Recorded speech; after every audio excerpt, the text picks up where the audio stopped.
मी सावित्रीबाई ज्योतिराव फुले या मालिकेच्या आजच्या भागामध्ये आपण बघूया तर इथे ज्योती घरातली कामं करत असतो. सावित्रीची तब्येत ठीक नसल्यामुळे ज्योती आता घरामध्ये स्वयंपाकसुद्धा करतो. आणि तेव्हा प्रेक्षकांनो, सावित्री ज्योतीच्या मागे मागे आलेली असते. तेव्हा ज्योती म्हणत असतो, अरे वा, तांदळाच्या पेजेमध्ये इतकी ताकद होती का, म्हणून आजारी माणूस चालत चालत आमच्या मागे आलं. तेव्हा ती म्हणत असते की हो, ताकद मला पेजेमुळे नाही तर तुमच्या बोलण्यामुळे आली आहे मालक. तेव्हा ज्योती म्हणत असतो म्हणजे. तेव्हा सावित्रीने पाटीवरती आरंभ असं लिहिलेलं असतं. हा आरंभ शब्द ज्योतीने सगळ्यात आधी पाटीवरती तेव्हा लिहिलेला असतो जेव्हा त्याने सावित्रीला शिकवायला सुरुवात केलेली असते. आणि तेव्हा आता त्या आरंभाला सुरुवात केलेली असते ज्योतीने, तर आता या आरंभाला सुरुवात केलेली असते सावित्रीने. तिने मनापासून शिकण्याचा निश्चय केलेला असतो. तेव्हा ज्योतीला खूप छान वाटतं. तो म्हणत असतो, सावित्री, तू जो काही हा निर्णय घेतलायस ना, तो खूपच चांगला आहे. ती म्हणत असते, काही बदल घडवायचा असेल तर त्याची सुरुवात ही माझ्यापासून मी का करू नये? मी ही सुरुवात माझ्यापासून करणार आहे. तेव्हा तो म्हणत असतो, तू हा निर्णय घेतलायस ना, तेव्हा या जुन्या चालीरीती रूढी परंपरा तोडण्यासाठी तू नक्कीच मदत करशील आणि ह्या जुन्या रूढी परंपरावरती नव्या युगाची अक्षरं उमटतील, असं ज्योती आता सावित्रीला सांगत असतो. त्यामुळे इथे बदल घडणार आणि तो बदल आपण घडवायचा, असं ज्योती सावित्री या दोघांनी ठरवलेलं असतं. त्यानंतर प्रेक्षकांनो, सावित्री घरातली कामं करत असते. तेव्हा ज्योती तिथे येतो आणि म्हणत असतो, काय गं सावित्री, काय हे भांड्यांचा किती पसारा काढलायस आणि काय करतेस काय तू? हे सगळं राहू दे, अभ्यास करायचा ना वेळ मिळालाय तर. तेव्हा सावित्री म्हणत असते, अहो मालक, समदा अभ्यास झाला. तुम्ही सांगितलेली सगळी जोड अक्षरंसुद्धा लिहिली. दाखवू का तुम्हाला? तेव्हा ज्योती म्हणत असतो, नको, मला माहिती आहे तुझा सगळा अभ्यास झालाय आणि तेव्हाच तू कामं करायला बसलीस. माझा विश्वास आहे तुझ्यावरती. मला माहिती होतं तू सगळा अभ्यास केला असशील, मग तुला काहीतरी बक्षीस द्यायला नको का? हे बघ मी तुझ्यासाठी काय घेऊन आलोय. तेव्हा इथे सावित्री म्हणते, काय माझ्यासाठी फुलं? आणि तिला ती फुलं खूपच जास्त आवडतात. ज्योती तिला ती फुलं देतो आणि सावित्री त्या फुलांकडे बघतच बसते. ती म्हणते, किती सुंदर, किती सुंदर आहे ती मालक, माझ्यासाठी? तेव्हा ज्योती म्हणतो, हो हो, तुझ्यासाठी. सावित्री म्हणते, पण मालक, ही फुलं तर आपल्या मळ्यामध्ये नाही आहेत, मग तुम्ही ही फुलं कुठून आणली? तेव्हा ज्योती म्हणतो, बरोबर बोललीस तू, पण ही फुलं आपल्या मळ्यातलीच आहेत. म्हणजे जॉन साहेबांकडे आपली आऊ गेली होती ना, तेव्हा जॉन साहेबांनी तिकडून परदेशातून काही कंद आणली होती आणि ती कंद आपल्या सगुण आऊने आणली होती. ती मी आपल्या मळ्यामध्ये लावली. म्हटलं बघूया मळ्यामध्ये ती रुजतायत का, तर रुजली आणि बघ, ती फुलंसुद्धा तयार झालेली आहेत.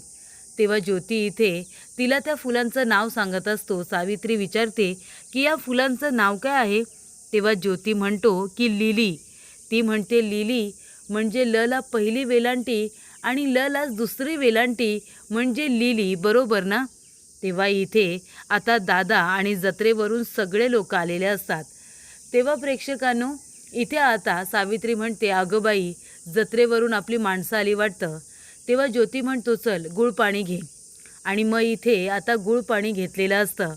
सगळ्यांना पाणी वगैरे प्यायला दिलं जातं. ज्योती विचारतो, काय रे गणू, पावा कोणी दिला? तर आऊने दिला, असं तो सांगतो. त्यानंतर तिथे सावित्री येते. ती म्हणते, काय गणू, मग काय काय खाल्लं खाया? तेव्हा तो म्हणत असतो, गोड शेव खाल्ली, गोड बुंदी खाल्ली आणि जे काही खाल्लेलं असतं ते सांगतो. त्यानंतर इथे लगेच चिमणा म्हणते, बाई, काय ती गोरी मॅडम, तिने काय तो घातलेला झगा आणि केस तर काय पुरुषांसारखीच केस आणि एकटी फिरत होती, म्हणजे त्या लोकांना काही लाज लज्जाच नाही, असं त्यांचं म्हणणं असतं. तेव्हा आऊ म्हणते, अरे दादा, ती पुढारलेली लोकं आहेत, त्यांना कसली भीती? अरे खऱ्या अर्थाने ती लोकं स्वतंत्र आहेत. तेव्हा इथे राजाराम दादा म्हणतात, कसली स्वतंत्र आऊ? अगं मग न शिकलेलंच बरं नाही का?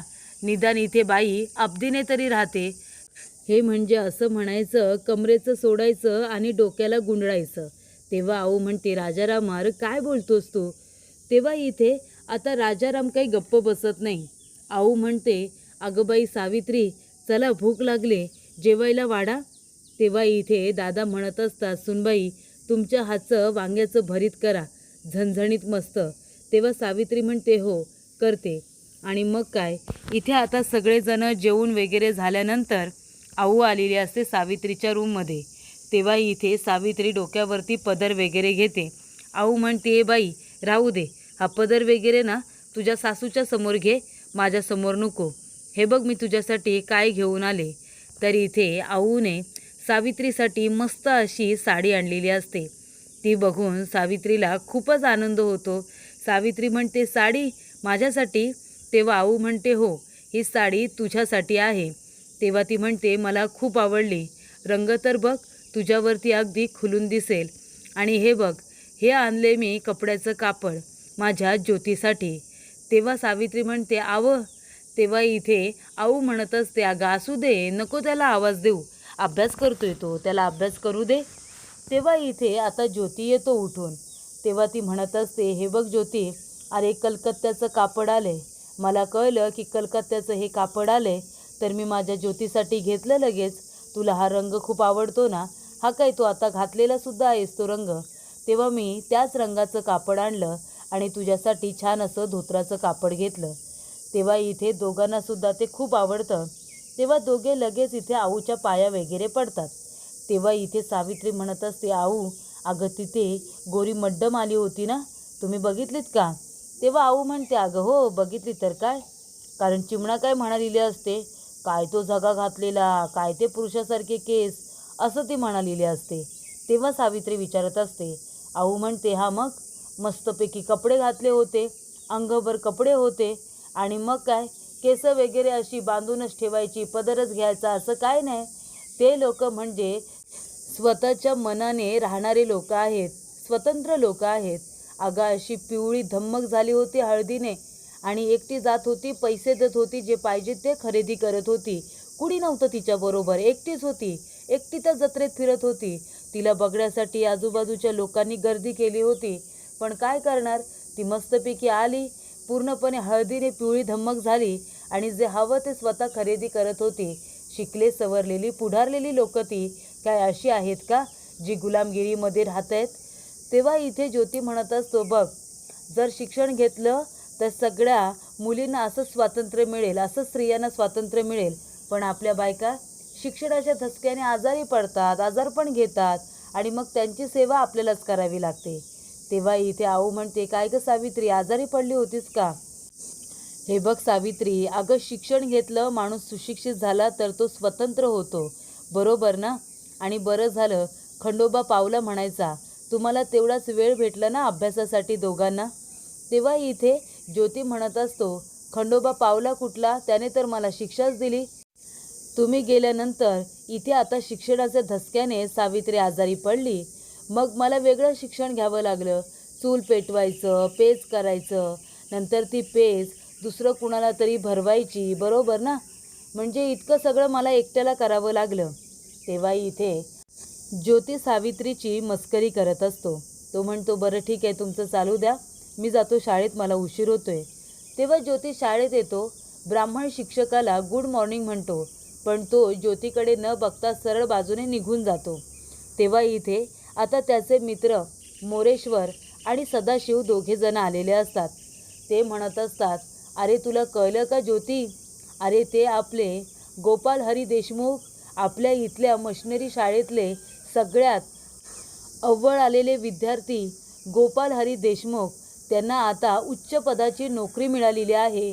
अरे न्यायाधीशाची त्यांना इथे नोकरी मिळालेली आहे. तेव्हा त्यांचा सत्कार ठेवला आहे, गंगाधर शास्त्रींच्या हातून त्यांचा सत्कार केला जाणार आहे आपल्या इथे महामंदिरामध्ये. तेव्हा इथे ज्योती म्हणतो, ठीक आहे, मला तिथे आता गोपाल हरी देशमुख बघायला मिळतील नाही का, त्यांचा सत्कार सोहळा आहे ना, मग तिथे तर गेलंच पाहिजे. तेव्हा इथे आता ब्राह्मण आलेले असतात, शास्त्री पंत, की कुठे आहे राजारामा, राजाराम. तेव्हा इथे राजाराम दादा बाहेर येतात, म्हणतात, बोला काय सेवा करू. तेव्हा ते म्हणत असतात की महामंदिरामध्ये फुलं माळा सजावटीसाठी फुलं पाठवा, कारण तिथे मोठा कार्यक्रम आहे. तेव्हा इथे दादा म्हणतात, कुठला कार्यक्रम देवा? नाही, माहिती तर पाहिजे ना. तर हरिपंतांचा मुलगा गोपाळ हरिपंत यांचा आता सत्कार केला जाणार आहे गंगाधर शास्त्रींच्या हातून, कारण त्यांनी इथे आता उच्च शिक्षण घेऊन त्यांना चांगल्या हुद्द्याची नोकरी मिळालेली आहे. तेव्हा त्यांचा सत्कार ठेवण्यात आला आहे. त्यासाठी गंगाधर शास्त्रींनी खास करून आदेश दिला आहे की मंदिराची सजावट छान झाली पाहिजे आणि वेळेतच झाली पाहिजे. ते म्हणतात, काळजी करू नका, वेळेत सगळं काही पोचेल. तेव्हा इथे दादा म्हणत असतात की सगुणा, अगं लवकर लवकर हात चालवा, फुलांच्या माळा तयार करायला घ्या. बाकीची ताजी फुलं आम्ही आता मळ्यातूनच घेऊन येतो. तेव्हा इथे आऊ म्हणत असते, अरे दादा हो, आम्ही माळा करतो, इथे आता सजावटीसाठी पुष्पगुच्छ बनवतो, तेवढंच काम आहे ना आपलं. म्हणजे दादा, अरे भूदेवाची मुलं चांगलं शिक्षण घेणार, चांगलं उच्च शिक्षण घेऊन चांगल्या हुद्द्यावरती नोकऱ्या करणार, पण आपली मुलं शिक्षण घ्यायला गेली की मग काय होतो, तर धर्म बुडतो. बरोबर ना? आपण काहीतरी खूपच मोठी चूक करतोय असं घडतं. तेव्हा इथे दादा म्हणतात, अगं ब्राह्मणांनी चांगलं शिक्षण घ्यायचं, हेच तर आधीपासून चालत आले ना. म्हणजे बघ कसं आहे सगुणा, महारने गाणं गायचं, महार लोकांनी गाणं गायचं, तर इथे कुणबी लोकांनी दाणं पिकवायचं आणि आपण माळ्यांनी इथे फुलं वेचायची. बरोबर ना? हेच तर आपल्याला लावून दिलेली कामं आहेत. तसंच ब्राह्मणांनी शिक्षण घ्यायचं, उच्च पदावरती नोकऱ्या करायच्या, हेच तर लिहून ठेवले. तेव्हा इथे शास्त्राच्या विरोधात कोण जाणार? तेव्हा इथे लगेच सगुणा म्हणते, म्हणजे त्यांच्या मुलांनी शिकायचं, त्यांनी चांगल्या नोकऱ्या करायच्या, आपण फक्त टाळ्या वाजवायच्या. मग आपल्या मुलाने जर शिक्षण घेतलंय तर त्याचं कौतुक आपण का नाही करायचं? ज्योती तर आपला शिकतोय ना, मग त्याला का आपण घरामध्ये सतत त्याचं खच्चीकरण करत राहायचं? तेव्हा इथे आता सावित्री म्हणत असते, दादा हे पण एवढे शिकतात, त्यांचा नाही होणार का सत्कार? तेव्हा इथे दादा म्हणतात की नाही, ज्योतीचा सत्कार कधीच होणार नाही, कारण तो ब्रह्मदेवाच्या मुखातून आलेला नाही आहे, असं आता दादा म्हणतात. तेव्हा सावित्रीला खूपच वाईट वाटतं. तेव्हा प्रेक्षकांनो, इथे आता शेतामध्ये सगळेजण आलेले असतात. ज्योतीसुद्धा आलेला असतो. ज्योतीने त्याने लावलेली जी इथे कंद होती लिलीच्या फुलांची, ती आता लिली खूप छान पद्धतीने आलेली असते. तेव्हा ज्योती म्हणतो, अरे वा, तुम्ही तर इथे रुजणार नाही मला असं वाटलं होतं, पण तुम्ही तर ह्या मातीमध्ये रुजलात आणि ते सुद्धा छान पद्धतीने. म्हणजे याचा अर्थ तुम्ही या मातीला वर्ज्य नाही आणि ही माती तुम्हाला वर्ज्य नाही. काहीतरी शिकलं पाहिजे तुमच्याकडून इथल्या लोकांनी. त्यानंतर लिलीची फुलं आता काढून छान असा पुष्पगुच्छ तयार केलेला असतो. तेव्हा राजाराम दादा, गोविंद काका म्हणत असतात, अरे ज्योती तू इथे काय करतोयस? तेव्हा ज्योती म्हणतो, काही नाही, मी इथे आलो होतो, आता गंगाधर शास्त्रींच्या हातून गोपाल हरी देशमुख यांचा सत्कार होणार आहे ना. ते चांगले अव्वल दर्जाने पास झालेत आणि त्याचबरोबर त्यांना चांगल्या हुद्द्याची नोकरी मिळाली, म्हणून सत्कार आहे त्यांचा. मग तिथे तर गेलंच पाहिजे ना. राजाराम दादा तू एक काम कर, तू आता घरी जाणे आराम कर. मी आहे दादांबरोबर, मी फुलंसुद्धा वेचून काढेन, ताजी फुलं घेऊन मी मंदिरामध्ये सुद्धा जाईन आणि दादांबरोबर सजावटसुद्धा करेन. तू घरी जा, तू आता आराम कर, तू दमला असशील. तेव्हा राजाराम दादा म्हणतात की ठीक आहे, पण सजावट नीट झाली पाहिजे हा ज्योती, आणि उगाच तिथे काही वाद करू नको. ज्योती म्हणतो, नाही दादा, सजावट अशी उत्तम होईल ना की गंगाधर शास्त्री तुला म्हणतील की तुझ्या भावाने किती छान डेकोरेशन केलं होतं, असं तुला म्हणतील. तेव्हा प्रेक्षकांनो, राजाराम दादा म्हणतात, तेच मला तुझ्याकडून हेच अपेक्षित आहे. आणि त्यानंतर इथे गंगाधर शास्त्री आलेले असतात. ते म्हणतात, हे काय, अजून सजावट झाली नाही का? त्या गोंद्याला सांगितलं होतं ना की वेळेवरती यायचं म्हणून, तरीसुद्धा अजून आलेला नाही आहे तो. तो म्हणत असतो, नाहीतर काय, आतापर्यंत त्याने येऊन सजावट करायला हवी होती, पण अजूनपर्यंत आलेला नाही आहे तो. गोपाळ हरी पंत कधीही इथे येतील. तेवढ्यातच आता फुलांच्या गाड्या आलेल्या असतात आणि फुलं घेऊन इथे आता दादा आणि ज्योती दोघेजण आलेले असतात. तेव्हा इथे गंगाधर शास्त्री म्हणतो, काय रे गोंद्या, कुठे होतास तू?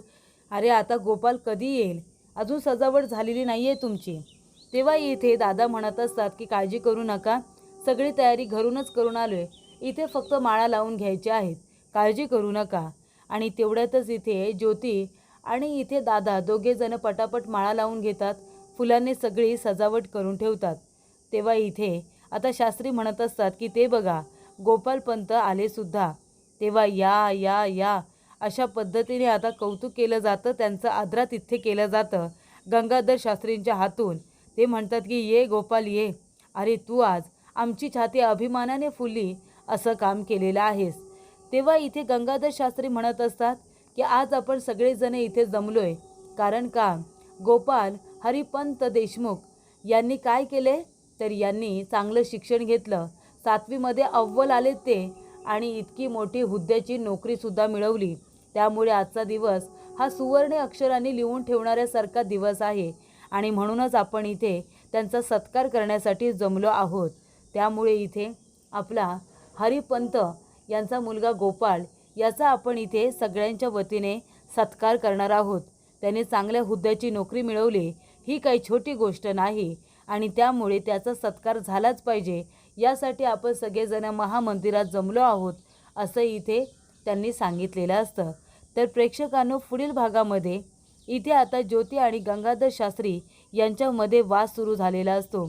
तेव्हा ज्योती म्हणत असतो, हे बघा मी तुम्हाला आता इथे वचन देतो आणि मी तुम्हाला सांगतो की मी 7वीच्या परीक्षेमध्ये अव्वल दर्जाचे मार्क मिळवणार, ते सुद्धा जास्तीत जास्त, आणि मी अव्वलच येणार, कळलं तुम्हाला.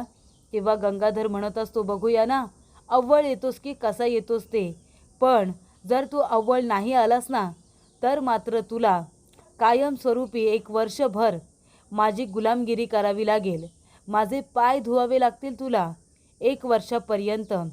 तेव्हा इथे ज्योती म्हणत असतो, मला मंजूर आहे. तेव्हा इथे सावित्री म्हणत असते की आता अंकलिपी मी ठेवली, आता माझं शिक्षण बंद. मालक, माझ्या शिक्षणासाठी तुम्ही जो तुमचा वेळ वाया घालवता तो वेळ तुम्ही तुमच्या शिक्षणाला द्यायचा आणि आता अव्वल मार्क तुम्ही मिळवायचे.